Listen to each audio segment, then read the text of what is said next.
The garden in 2020 starts with the leftovers from the garden in 2019, and that was some kale plants that overwintered. I put down some green manure, which is crimson clover, which is the green, bright green in the garden, and there's some onions that have died back, and they'll do quite well over the coming year. I took this video because of the freak snow flurry that we had in March, which is snow is actually very abnormal in my suburb of Portland, Oregon, and I thought it was pretty beautiful. The first crop to go in the ground in 2020 was garlic, and this was a little bit of a whim. I've always wanted to grow garlic because I understand that garlic almost always is from China, and I think it's bizarre that we're shipping food to the USA. Um, Now, garlic is supposed to be overwintered. It's critical to the bulbing process to get below freezing, I believe, or at least very cold. People will put it in the refrigerator. I didn't do that. This is just supermarket garlic that I broke apart and stuffed in the ground. It did grow, however, I did not harvest, and I discussed that more at the end of the video in my learnings from the year. Here I'm preparing the raised bed for planting this year. Specifically, over 2019 in the fall, I planted crimson clover, which grew, but over the winter, even though it doesn't snow in Oregon, it's still cold and there's, more importantly, less sun. So they didn't do that much. It's supposed to, since it's a clover, it's supposed to fix nitrogen, and you're supposed to cut it down and till it into the soil in a commercial atmosphere. I was trying to emulate that. Ultimately, it kind of got in the way, so I don't think I'm going to do this green manure strategy in the future.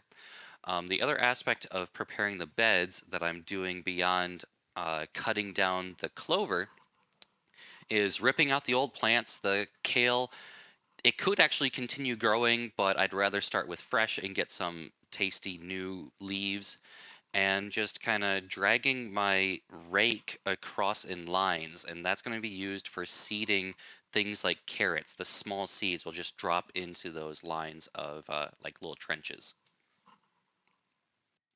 In June, I bought a new camera, and the first recording I made was adding some trellises for my grape plant. It still hasn't fruited, but I'll throw it into this video just as evidence that yes, there's other, what is it called, perennial fruits in my garden house area.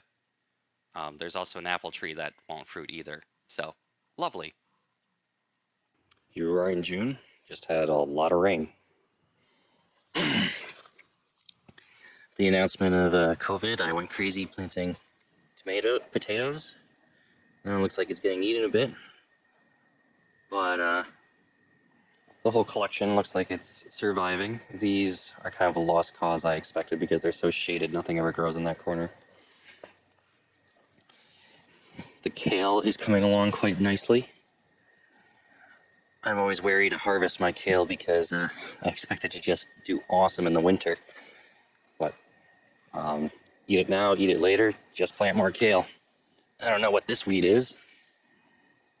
Reminds me of basil, but it does not taste like basil. These are the volunteer potatoes, and they'll get eaten actually relatively soon. Yeah, you can also see some hidden. These are the Oregon winter peas. The strawberries are doing awesome. However, I'm competing with everything, it seems. I've seen squirrels eat these. I've seen birds eat them. There's tons of worms, and actually, I don't know if they're worms. It's like little. That one looks good. There's also a lot of mold or rot. I'm not sure what. That fell off.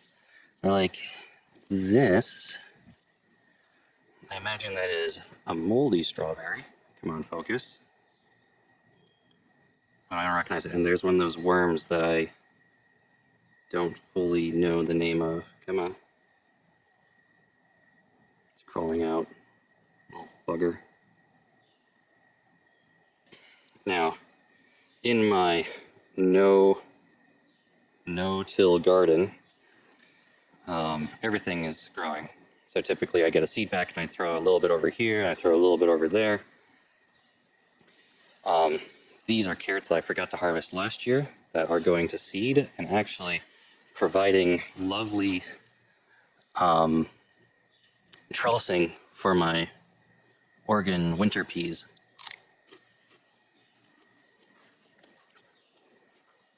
I did not plant any tomatoes this year, but there are tons and tons of volunteers. I haven't pulled them up. Eventually, I hope one or two will really dominate the garden. I'll be able to grow it, but compared to last year when I used seedlings from the supermarket, tomatoes are a few weeks behind. Oh, the peas are delicious. More potatoes. That way, I threw a bunch in the ground when we did the lockdown thing, just in case it really got bad. Not that 6 potato plants would make that big of a difference. The onions were overwintered, so there's 2 bulb onions, and I've let them go to flower because I think the flower looks adorable. Here, we'll go over and take a look at that.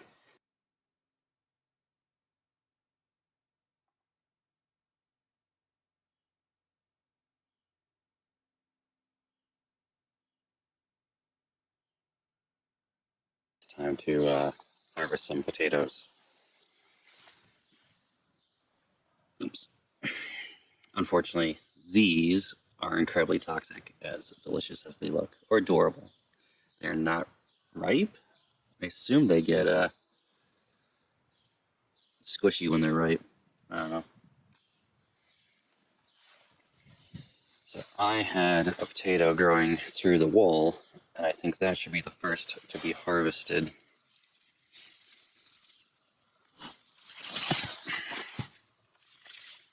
Nope. Let's try this guy. There we go. That's the winner.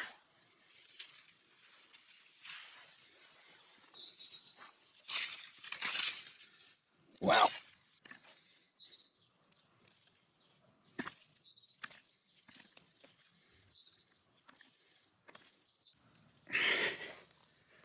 Herp.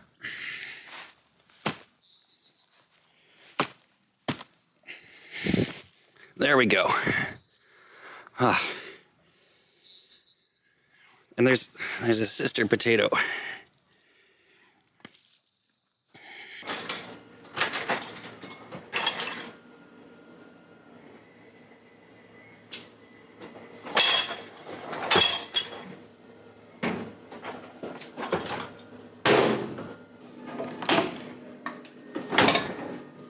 And wow, I think it actually worked. Need some tomatoes for the curry.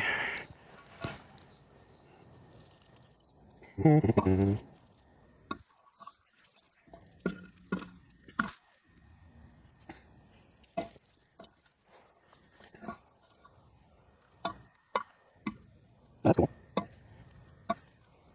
My inability to eat everything or kill plants that go to flower has resulted in a bunch of onion seeds.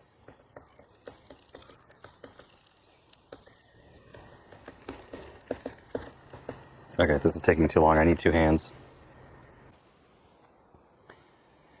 All right, it's October 24th, and we're at the end of the growing season. So let's summarize what went well and what didn't in 2020's garden. What went well? That's harder to pick out. I did get a lot of easy fruit out of this since I didn't do any weeding. That was really peachy keen. The tomatoes actually were doing pretty well. These have been experiencing frost damage over the last few days, so I don't have high hopes of recovery of these fruits. However, overall, I did do a pretty good harvest. Now, the biggest issue that I experienced wasn't necessarily like the management or the quantity of fruit, but just managing. So, for example, the plants crept into the yard, so it's more difficult to mow. And then I found myself trying to sneak in and hunt through for fruits, and a lot have gone on the ground that will just rot and then spring up next spring. I'm actually going to put down a tarp this winter to try to kill that off. So while the hands-off full weed garden worked, I think it was more effort than it's worth, ironically enough. The onions that I overwintered, they did well. This actually I missed and is going to recover. We'll see if it actually turns into a full plant come spring and if it survives all the frost. More importantly, I saved a bunch of seed from them, so I should be able to do a full row of onions instead of the maybe dozen plants. Kale, as always, does well in my garden. Now, I do get severe aphid pressure. For example, this leaf looks nasty. And this is after frost. During the summer, it's even worse. Here's aphids coming in where they're still very present. But that won't be so much an issue as it gets colder. I've been trying to harvest these plants since I want to tarp the garden and eventually just kill off everything in this area. Now, this region of the garden I actually did not leverage. There was a lot of clover left over, and I never really planted anything, so it was very unproductive. What I did have in the back is the winter or sugar snap peas, and they did very well. However, one learning that I've had, first off, multiple learnings. The twine wasn't tall enough. It wanted to keep growing taller. And I think more importantly is that I didn't do a sequential planting. And so when it died off, I had a lot of fruit, and then I lost a lot of fruit, or I stopped gaining it, even though it was the middle of the summer. It's not like the indeterminate tomatoes that will just keep producing.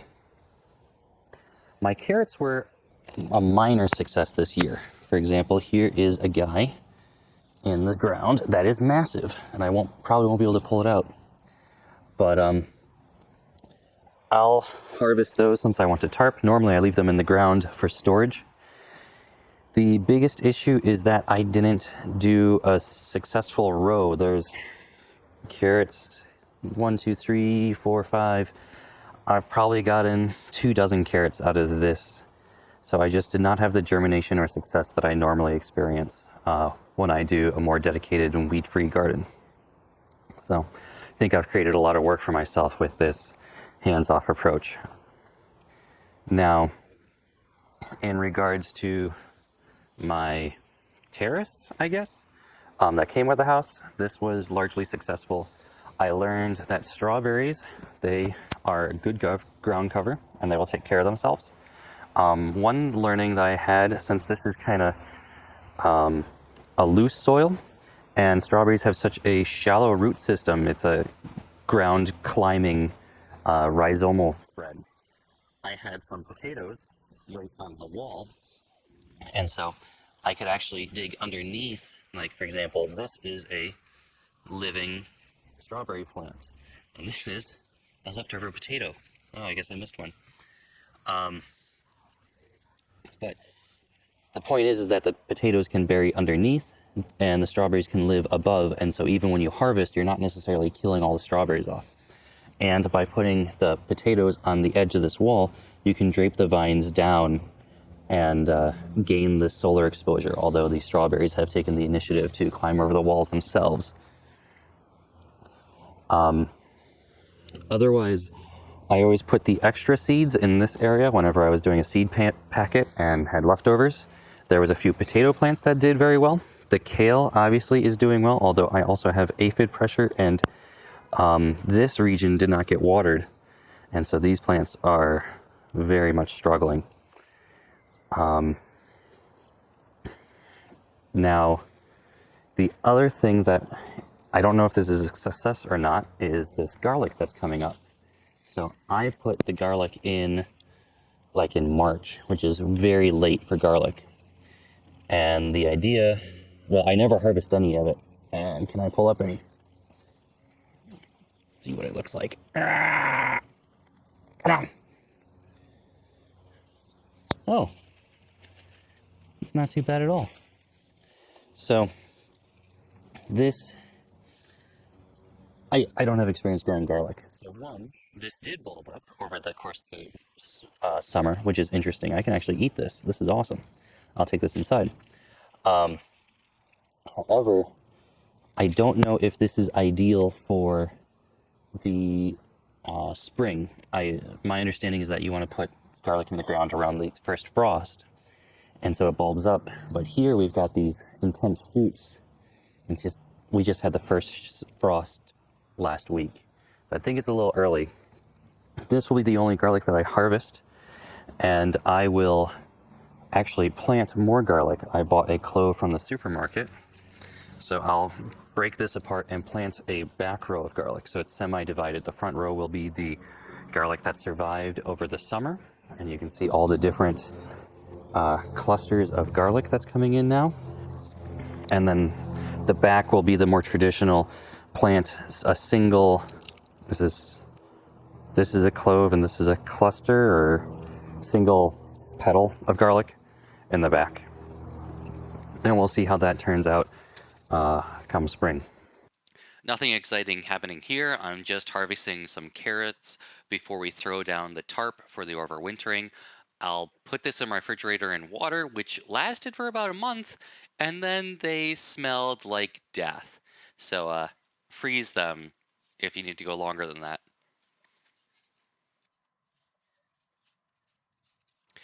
Here I'm just demonstrating the rapid harvesting technique for kale. This is what the organic gardeners, or actually growers, do in California, where you push down on the top of the plant and collect all of the leaves in one quick, rapid succession. Most gardeners will grab from the bottom of the plant because that will allow you to extend the plant's life by keeping the healthy leaves at the top of the plant still in place and only harvesting the bottom. If you want to just knock a plant out, come from the top, grab everything in one bunch. Now that I've harvested everything out of the garden that I possibly could, it's time to prep for the tarp and lay it down. I am using my electric lawnmower because that's what I own. I would prefer a flail mower, which does some more mulching, but that usually requires a tractor attached to it. I do not own a proper farm grade tractor. So after mowing and not cutting off my foot, that's a very important step, by the way. Be careful with your lawnmower. Just drag out a tarp. Ideally, you would use a silage tarp. I believe that's PVC, and it's got a front that's white and a back that's black, and you throw down the black to increase the solar gain and help germinate seeds. Here, I'm throwing down the cheap blue tarp from Harbor Freight because that's what I already own. And I don't want to spend more money on this project. So, overall, thanks for watching, and we'll see how 2021 treats the garden.